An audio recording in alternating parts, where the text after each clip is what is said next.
Marcia and Brother Adams, Brother May and Brother Sop and Brother Uri. Of course, Brother Uri's done it again. He just likes the glory to keep doing it.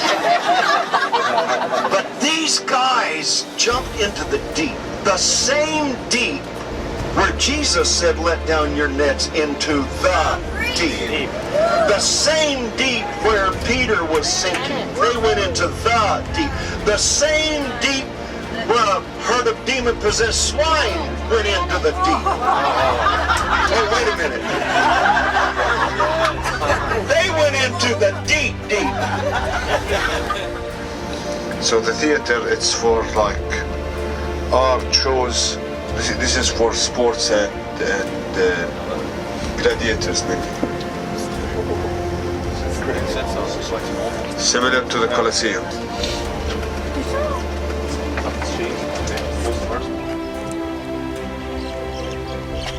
This is the city of Bethshan. What you see are the remains of the Roman era, but before that it was a Canaanite city.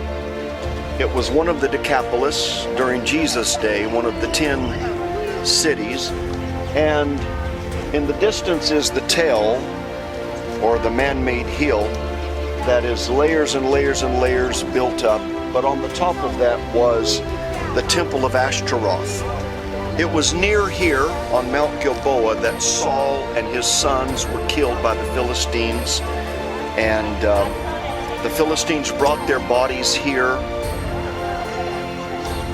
and they hung the armor in the temple of Ashtaroth that was up on top of that hill. They hung their bodies on the walls of Bethshan.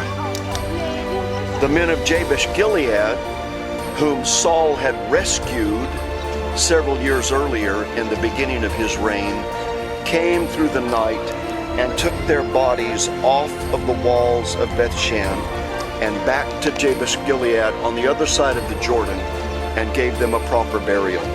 So this was where much of the history, Old Testament and even during the time of Jesus, the Decapolis, took place. This was the remains of a Roman city. There would have been beautiful marble-covered villas and buildings here, temples, and this is a huge theater, one of the largest theaters existing, perhaps the largest theater still existing in the Holy Land of Roman origin, right here.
Matthew 28:19.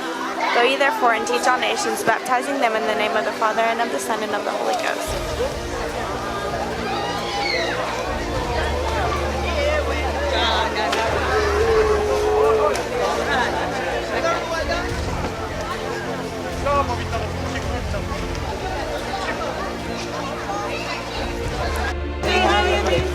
Hazlo otra vez para la hermana. Ella quiere tomar un video.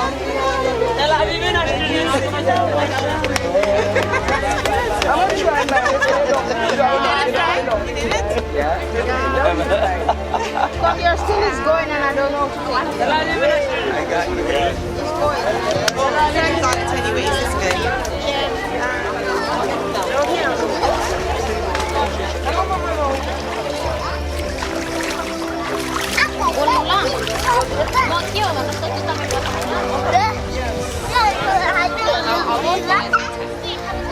Jordan River.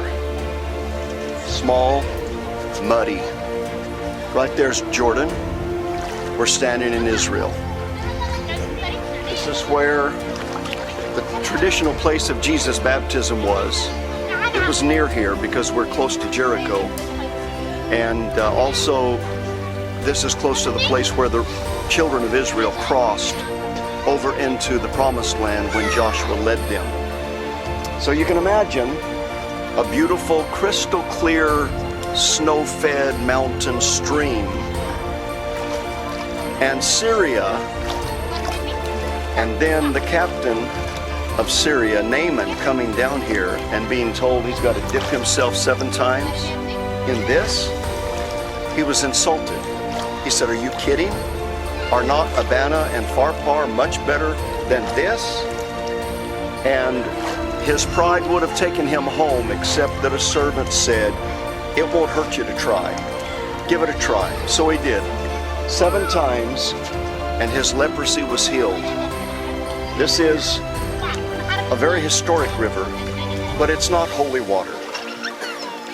It's muddy, small, it's dirty, and it's almost finished its course into the Dead Sea, where just a little ways downstream it disappears and there will be no more fresh water until the prophecy is fulfilled, where waters flow out of Jerusalem and make that sea living again.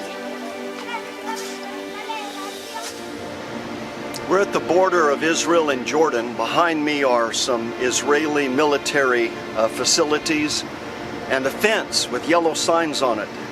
The signs say, "Warning, minefield." Beyond that fence are mines, and you're taking your life in your own hands if you go over that fence. Israel maintains high alert, even though it's relatively peaceful between Israel and Jordan. Nonetheless, they maintain a high alert on all of their borders, and so there are soldiers here. I just saw one, a Jordanian soldier just across the river, and they're always watching each other, even though they're at peace. It's like, I trust you, but I'm not turning my back to you.